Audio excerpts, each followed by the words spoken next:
जब हमारा कोई बीमार होता है या हम किस हमारे कोई अपने जो हैं वो बीमार होते हैं, हम उनको लेकर हॉस्पिटल पहुंचते हैं। हॉस्पिटल पहुंचने के बाद हम उनको एडमिट करते हैं। एडमिट करने के बाद हमें कुछ भी पता नहीं होता है कि पेशेंट के साथ क्या हो रहा है, क्योंकि हम पूरी तरीके से डॉक्टर पे निर्भर करते हैं, वहाँ के जो स्टाफ हैं, नर्स हैं, उन पे निर्भर करते हैं। और हमें कुछ भी पता नहीं होता है कि डॉक्टर क्या कुछ कर रहा है, क्या दवाई चला रहा है। और खास करके वैसे लोग जो ग्रामीण एरिया से आते हैं, पढ़े लिखे भी हैं लेकिन जिनको मेडिकल के बारे में, दवाइयों के बारे में उतना नॉलेज नहीं होता है, या फिर कह सकते हैं कि वो पढ़े लिखे लोग भी जिनको जानकारी भी है, लेकिन उस समय वही होता है जो डॉक्टर करते हैं, डॉक्टर के द्वारा दिया गया सलाह ही हम फॉलो करते हैं, उसी को मानते हैं कि और डॉक्टर क्या कुछ कर रहा है, ऑपरेशन में क्या कुछ हो रहा है, ये डॉक्टर ही जानते हैं, नर्स ही जानते हैं। और उस समय जी उस परिस्थिति में हमें डॉक्टर भगवान नजर आता है। डॉक्टर के जो स्टाफ हैं, हॉस्पिटल के स्टाफ है, डॉक्टर हैं, वो हमें भगवान नजर आते हैं। और लगता है कि यही सब कुछ कर सकते हैं, यही हमें बचा सकते हैं, हमारे अपनों को बचा सकते हैं। और हम पूरी तरीके से निर्भर हो जाते हैं उन्हीं के ऊपर, क्योंकि हम कुछ कर नहीं सकते हैं ऐसी परिस्थिति में। लेकिन डॉक्टर का एक गलती जो है, हमसे हमारे अपनों को छीन लेता है। डॉक्टर नर्स का एक गलती जो है, वो किसी को मौत के घाट उतार सकता है, किसी को मार सकता है। और डॉक्टर की इस गलती को हम क्या कहेंगे, एक तरीके से हत्या ही तो कह सकते हैं ना। क्योंकि कोई गोली से मारे या कोई तलवार से मारे, उसको तो हम हत्या कहते हैं। लेकिन अगर डॉक्टर की गलती से किसी की मृत्यु हो जाती है, डॉक्टर का गलती से कोई मर जाता है, तो उसको हम क्या कहेंगे, उसको भी तो हत्या ही कहेंगे, क्योंकि वो तो डॉक्टर की गलती से उसका मृत्यु हुआ ना। ऐसे ही एक मामला सामने आया है जिसमें डॉक्टर की गलती की वजह से निशा को अपना जो प्राण है वो गंवाना पड़ा। ये मामला क्या है, आइए हम आपको बताते हैं। आप देखना शुरू कर चुके हैं झारखंड एक्सप्रेस 24/7 न्यूज। धनबाद का जो हॉस्पिटल है, शहीद निर्मल महतो मेडिकल कॉलेज, वहाँ पे 27 मई को राजकुमार जो है वो अपनी पत्नी को लेके आता है, वहाँ एडमिट करता है। और वो डिलीवरी केस रहता है, उसको लेबर पेन शुरू होता है, वो डिलीवरी के लिए वहाँ पे पहुँचता है, अपनी पत्नी को लेके, निशा को लेके पहुँचता है। वहाँ पहुँचने के बाद उसको एडमिट करता है शहीद निर्मल महतो मेडिकल कॉलेज में। एडमिट करने के बाद 28 मई को प्रसव होता है और निशा जो है वो एक बच्चे को जन्म देती है। और ये जो प्रसव है वो ऑपरेशन के माध्यम से होता है, ये नॉर्मल डिलीवरी नहीं होता, ये ऑपरेशन के माध्यम से डिलीवरी होता है। और डिलीवरी के बाद 28 को डिलीवरी होता है, 29 मई को निशा का जो है वो तबीयत खराब होता है। तबीयत खराब होने के बाद उसको रिम्स रेफर कर दिया जाता है वहाँ से। और रिम्स रेफर करने के बाद 27 जून को निशा अहले सुबह अपना अंतिम सांस लेती है और रिम्स में उसका मृत्यु हो जाता है। 28 मई को डिलीवरी होता है। डिलीवरी के कुछ घंटे बाद पता चलता है कि निशा का जो यूरिन है वो पास नहीं हो रहा है, जो यूरिन है वो बिल्कुल भी पास नहीं हो रहा है। यूरिन पास ना होने के कारण उसका तबीयत जो है वो खराब होने लगता है, बिगड़ने लगता है। जब तबीयत खराब हो जाता है, हालत आउट ऑफ कंट्रोल हो जाता है, तो जो निर्मल महतो शहीद निर्मल महतो मेडिकल कॉलेज के जो डॉक्टर्स हैं वो उसको रेफर कर देते हैं रिम्स के लिए।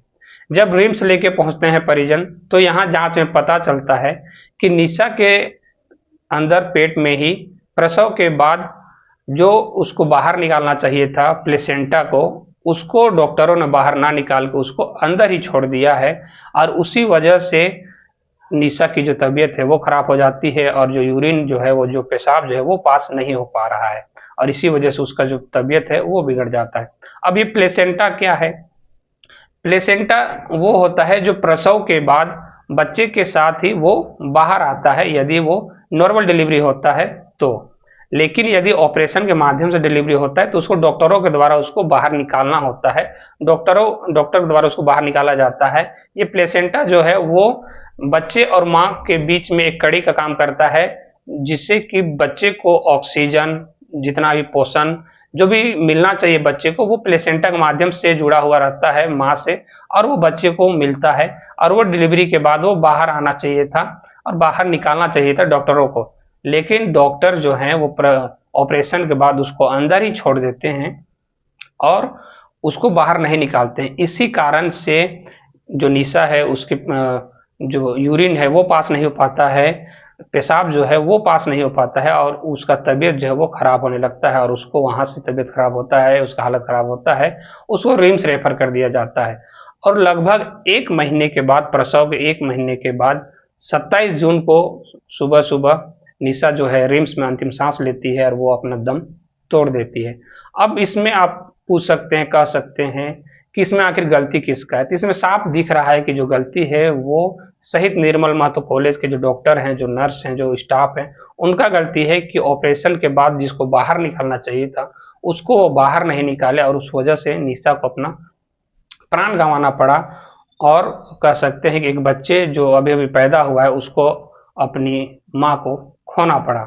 और इस केस में एक खास बात ये भी है कि जिस दिन निशा की मृत्यु हुई उस दिन उसका शादी का सालगिरह था, जो 27 जून है, उसी दिन उसका शादी हुआ था 2019 में।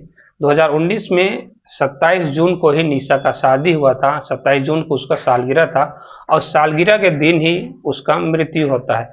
2019 को में 27 जून को राजकुमार जो है निशा को दुल्हन बनाकर अपना घर ले गया था, लेकिन वही राजकुमार 27 जून 2025 को निशा को 100 के तौर पे अपना घर ले गया। 27 तारीख को, 27 जून को जब निशा का शव उसके घर में पहुंचा, उसके गांव में पहुंचा, तो पूरे गांव में एक कह सकते हैं कि मातम का माहौल है। घर वाले चीख पुकार कर रहे थे। जिस दिन उसका शादी का सालगिरह था उसी दिन उसका शव पहुंचता है, उसी दिन उसका शव घर पहुंच रहा है। जिस दिन राजकुमार खुशी मनाता था, सेलिब्रेशन करता था और अपनी पत्नी को बधाई देता था कि जिस दिन वो एक दूसरे के हुए थे, उसी दिन निशा को इस दुनिया से जाना पड़ा।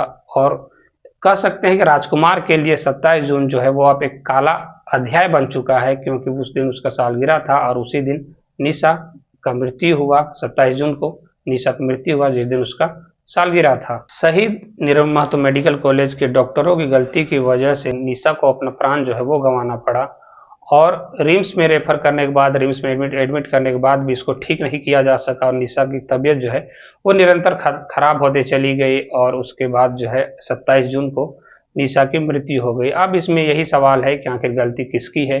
जिस पे हम भरोसा करते हैं, जिस पे आप भरोसा करते हैं, हम हॉस्पिटल में अपने को एडमिट करते हैं, जो कि हम भरोसा करते हैं डॉक्टरों पे कि डॉक्टर जो हैं वो सही करेंगे और जो हमारे अपने हैं उनको सुरक्षित ठीक करके घर भेजेंगे, लेकिन उन्हीं की गलती की वजह से निशा की जो है वो प्राण चली गई।